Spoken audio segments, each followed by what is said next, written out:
Well, this slide is called cerebral infarct recent.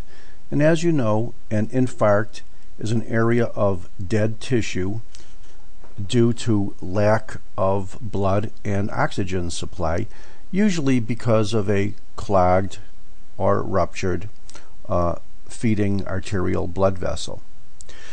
The one thing that you could very easily appreciate from this slide right off the bat is that there is a pretty sharply demarcated area here between a denser type of tissue on the bottom and a looser or more watery type of tissue on the top.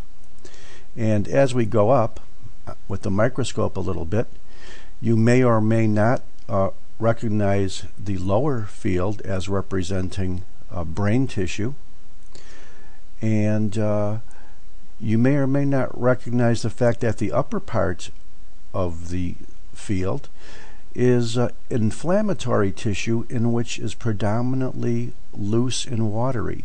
And because it is loose and watery, there's more water here. And because there's more water here, there's more H2O here. And because there's more H2O here, you know that there's more protons here. So if you were to tweak these protons with MRI scanners in a certain way, called a T2 weighted image, they would wind up having greater signals. But sticking to basics, of the three general non-specific ways brain tissue can be injured, liquefactive necrosis is one of them. And that's what we're seeing here. The other two types would be something like gliosis and demyelinization, or demyelination, if you will. And actually, because infarction is a nonspecific pattern of injury, you could basically see all three here. Well, let's go a little bit further towards the bottom, and I think I want to at least convince you that this is brain tissue. And I think you could see a whole lot of glial cells here, much more than there should normally be.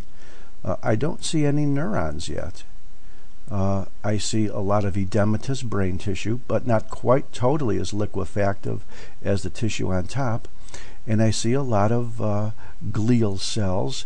Some of them have little spindly processes like this, and maybe this. And these are reactive astrocytes. On the other hand, there's a lot of cells that look like this, and these could either be macrophages or microglia, which are the macrophages of central nervous system. Here's probably an astrocyte here. And just to make things very easy for you, in this particular field, we have the yellow areas pointing to the macrophages, or histiocytes, as you will, in the liquefied area. We have the blue areas pointing to the reactive histiocytes. I'm sorry, the reactive astrocytes. So I don't really think there's anything more to be said about this particular slide. So we'll end it right here. And once again, thank you very much.